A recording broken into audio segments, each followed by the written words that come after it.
Le mot volcan vient du latin vulcanus, qui désigne Vulcain, le dieu romain du feu et des métaux, dont le nom signifie volonté impérieuse et ardente. Vulcain fabriquait les armes de Jupiter et des autres dieux, aidé des cyclopes dans des forges situées sous les volcans actifs. Vulcani Insulae, les îles de Vulcain, était le nom donné par les Romains à l'archipel des Éoliennes, abritant plusieurs volcans actifs.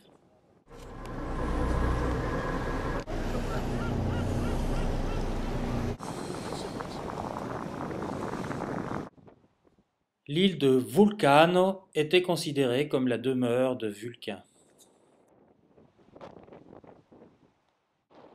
Devenu Burkan en arabe, on retrouve le mot Bolkan en espagnol, popularisé au XVIe siècle par la découverte des volcans des Amériques.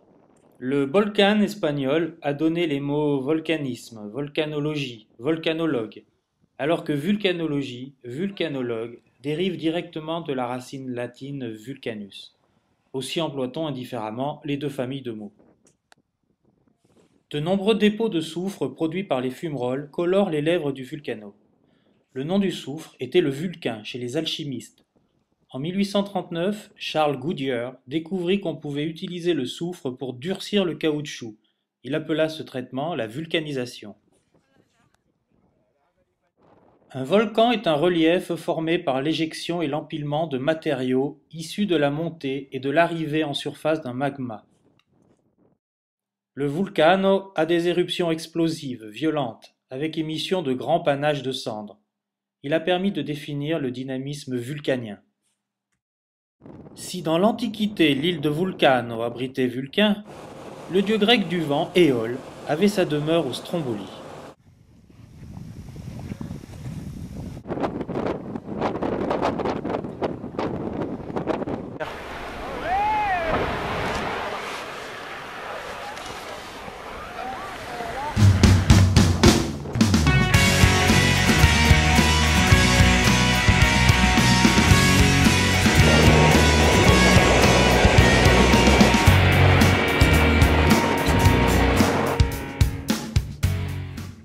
Dans cet archipel mythique, il n'est pas rare de voir les deux divinités se manifester, sans doute pour nous rappeler que la nature peut être plus puissante que les hommes.